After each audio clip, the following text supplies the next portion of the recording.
கௌதம் சில நாளைக்கு என்ன நடக்க போதும் பார்க்கலாம் வாங்க. எபிசோட் ரொம்ப அருமையாக இருந்துச்சுன்னே சொல்லலாம். ஸ்கிப் பண்ணாமல் ஃபுல்லுடையும் கேளுங்க. அதுக்கு முன்னாடி எப்படின்னு பிடிச்சிருந்துச்சுன்னா லைக் பண்ண பாருங்கள். ரொம்ப பிடிச்சிருந்துச்சுன்னா நம்ம சேனலுக்கு வந்து சப்ஸ்கிரைப் பண்ணி கண்டினியூஸாக ஆதரவு தாங்க.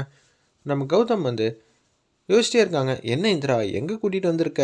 ஏன் அந்த வீட்டில் தான் சோதனை போட்டு பார்க்கலான்னு இருக்கோம். அந்த வீட்டில் சோதனை போடுற அளவுக்கு என்ன இருக்குது? எதுவுமே சொல்லாமல் நீ மாட்டு வந்தனா நான் எதுக்கு உப்புக்கு சப்பானியாக வந்து நிற்கிறேன். என்ன செய்கிற எது செய்கிறேன் சொல்ல மாட்டியா? கூல் கூல், நான் வந்ததுக்கப்புறம் சொல்லான்னு பார்த்தேன். இந்த ஐடி கார்டு பார்த்தியா? இந்த ஐடி கார்டு நேத்தியே பார்த்துட்டேன். இதில் அஜய் என்ன முட்டாள்தனம் பண்ணானா, ஐடி கார்டில் இருக்க நேமை மட்டும்தான் மாற்றிருக்கான். பாக்கி இருக்கிற அட்ரஸ் எதுவுமே மாற்றலை. சரியா? அதனால தான் அந்த அட்ரஸில் இருக்கிறவர் தான் உண்மையான செக்யூரிட்டி ஏஜென்ட்டில் வேலை பார்க்குறவர். அவரை கூப்பிட்டு விசாரிச்சா சூப்பராக தெரிஞ்சிடும்ல. இந்திரா, வர வர ஒன்று நான் விளையாட்டு பொண்ணு நினச்சா, அப்பா சொல்கிற மாதிரி நீ ஸ்மார்ட் கேர்ள் தான். வேறு லெவலில் வந்து இறங்கி இன்வெஸ்டிகேஷன் பண்ணுறப்புல இருக்கு. ஏன்பா வாப்பா, இதுவே நான் எதுவும் சொல்லாமல் இருந்திருந்தா தலையும் புரிஞ்சிருக்காம வாழும் புரியாமல் நீ கண்ணா அப்படின்னா திட்டி தீர்த்துருப்பல்ல. புரிஞ்சா சரிதான், பாசத்தில் இருந்தாலும் திட்டுறேன்.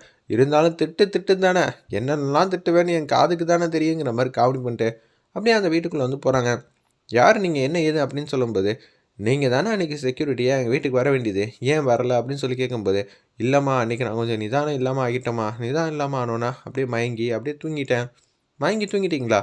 நல்லா யோசிச்சு சொல்லுங்கள். அன்றைக்கி யாரோ உங்கள் வீட்டுக்கு வந்திருக்காங்க தானே?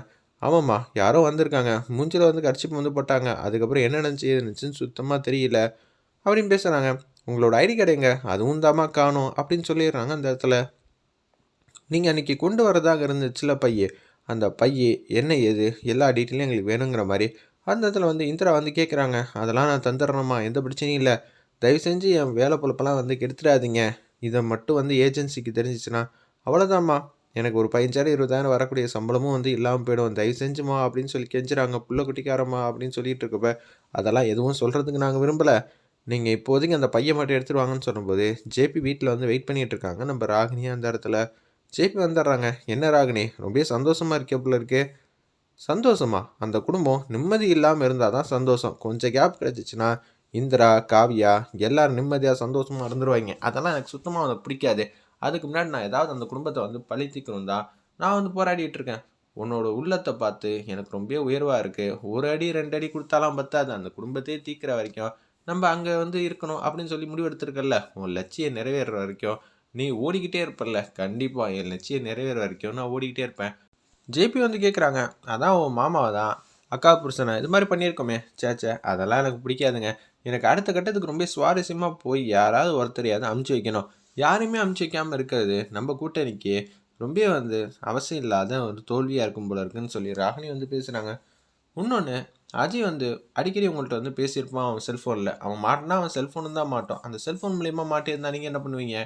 நான் அன்னோன் நம்பர்லேருந்து மட்டும்தான் பேசுவேன். அவன் எப்போ மாட்டினானோ உடனே அவனை நான் வெளியும் கொண்டு வர போகிறதில்ல. வெளில கொண்டு வந்தா யார் கொண்டு வந்தா என்ன கொண்டு வந்தான்னு சொல்லி கண்டுபிடிச்சிருவாங்க. அவன் லூஸ்டாக கொடுவான். இதுவே உள்ளே இருந்தானா யார்ட்டையும் பேச முடியாது. அவன் கொஞ்ச நாள் உள்ளே இருக்கட்டும், அப்புறமேட்டு பார்த்துக்கலாங்கிற மாதிரி தான் யோசிக்கிறாங்க அந்த இடத்துல நம்ம ஜேபி. சூப்பருங்க, நீங்கள் மட்டும் களத்தில் நேரடியாக வந்து சந்திச்சிங்கன்னா ஈஸியாக அந்த குடும்பத்தை வந்து பழி வாங்கினீங்க போல இருக்குது. முதல்ல இந்திரா வந்து அனுப்பிச்சி வச்சிடலாமா அப்படின்னு சொல்லி கேட்குறாங்க ராகினி. இந்திராவியா? சேச்சே, இந்திராவெல்லாம் ஃபஸ்ட்டு அனுப்பவே கூடாது. அவள் கஷ்டத்தைப்பட்டு ஒவ்வொரு வாட்டி எல்லாருக்காகவும் கண்ணீர் சிந்தணும்.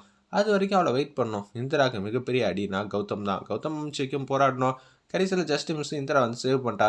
இப்போ அடுத்த கட்டத்துக்கு போகலாம். அதுக்கு முன்னாடி நான் உனக்கு ஒரு பரிசு தரப்போகிறேன்னு சொல்லி ஒரு சென்ட் மாதிரி ஒன்று கொடுக்குறாங்க. அதை திறந்து பார்க்குறாங்க. என்னங்க பர்ஃப்யூம் கொடுக்குறீங்க? நான் வேறு பரிசுன்னு சொன்னனால நீ வேறு மோந்து கிந்து பார்த்துடாத. அதுக்கப்புறம் அவ்வளோதான், உன் கதியே அதோ கதி. காலையில் நீ இதுவாகிடுவ. என்னங்க நீங்கள் பரிசுன்னு சொன்னீங்க? உன்னை பொறுத்தளவு பரிசுனா அந்த குடும்பத்தை வந்து பழி வாங்கணும். உனக்கு யாரை ரொம்ப பிடிக்காதோ அவங்க ரூமில் மூடியை மட்டும் திறந்து வச்சிரு, ஏசி போடுவாங்க, வேலை முடிஞ்சிடும் அப்படின்னு சொல்லிடுறாங்க. ஏங்க சூப்பராக சொல்லியிருக்கீங்க. இது இல்லவா வந்து என்னோடக்கு அற்புதமான கிஃப்ட்டு. கோடி கணக்கில் கிஃப்ட் கொடுத்தா கூட அது ஜஸ்ட்டு மணி தான்.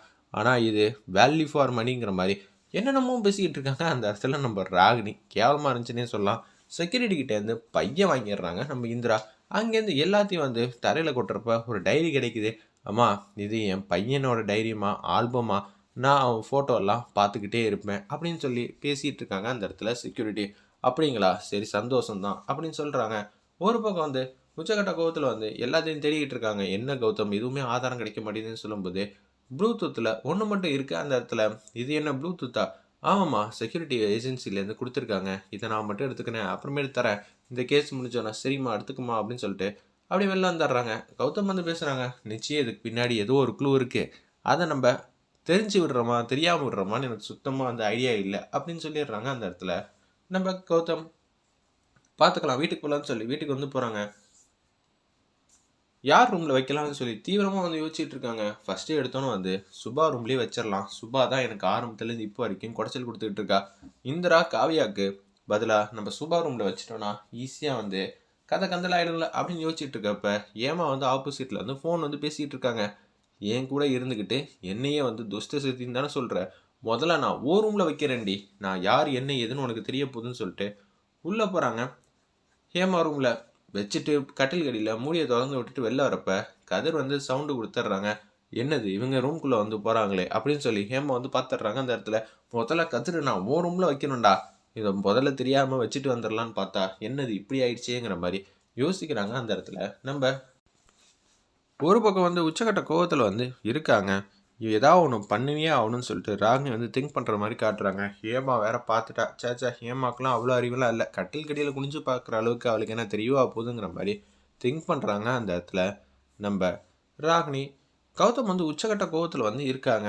ஏதோ பிஸ்னஸ் சரியாக போகல, ஷேர் ஏதோ லைட்டாக வந்து டவுன் ஆகிருக்கு போல இருக்குது, அவங்க கம்பெனி ஷேர் நிர்வாகம் பண்ணுறதுக்கு யாருமே இல்லைனால கதிர்கிட்ட இதெல்லாம் பார்த்து தானே செய்ய சொன்னேன் அப்படின்னு சொல்லும்போது அந்த நிர்வாகிகள்கிட்டலாம் ஃபோன் அடித்து பேசுகிறாங்க. ஏங்க கம்பெனி பிஸ்னஸ்லாம் ஒழுங்காலாம் பார்த்துக்க மாட்டிங்களா, நாங்கள் இருந்தால் மட்டும்தான் பார்த்துப்பீங்களா, ஏன் இது சாதாரண விஷயம், இதை இப்படி செய்யணும் அப்படி செய்யணும்னு உங்கள் எக்ஸ்பீரியன்ஸுக்கு இதெல்லாம் செய்ய மாட்டிங்களா, 20 வருஷம் நீங்கள் கம்பெனியில் இருக்கீங்க, உங்கள் கம்பெனியாக நினச்சி செஞ்சுருக்கலாம்ல, என்ன பாஸ் நீங்கள் சொல்கிற வரைக்கும் எங்களால் எப்படி வந்து எதுவும் செய்ய முடியும், நாங்கள் ஏதாவது ஒரு முடிவு எடுத்து அது லாஸ்ட்டில் போயிடுச்சுன்னா நாங்கள் எப்படி சார் பொறுப்பாகும், நீங்கள் சொல்லி அத்தாரிட்டி ஏதாவது செஞ்சால் மட்டும்தான் எங்களால் செய்ய முடியும், இது கோடி கணக்கில் வந்து பொருள்ற இடம், அப்படி இருக்கும்போது எங்களால் எந்த முடிவும் எடுக்க முடியாது, நீங்கள் சொன்னதெல்லாம் கரெக்டு தான், இப்படி செஞ்சுருந்தா ஓரளவு லாஸை குறைச்சிருக்கலாம், ஆனால் அதுபடி செஞ்சால் சம்டைம்ஸ் லாஸ் கூட வர வாய்ப்பு இருக்குது, அப்படி இருக்கும்போது உங்களோட அத்தாரேஷன் இல்லாமல் எங்களால் எதுவுமே செய்ய முடியாது அப்படின்னு சொல்லிடுறாங்க. சரி இன்னொரு வாட்டி இது மாதிரி தப்பு நடக்காமல் பார்த்துக்கோங்க, வேலையில் கவனம் தேவை, நம்ம இடம் நினச்சி செஞ்சால் எதுலேயுமே வந்து ஒரு பொறுப்புணர்ச்சியோட செய்யலாம் அப்படின்னு சொல்லிட்டு ஃபோன் வச்சிருப்ப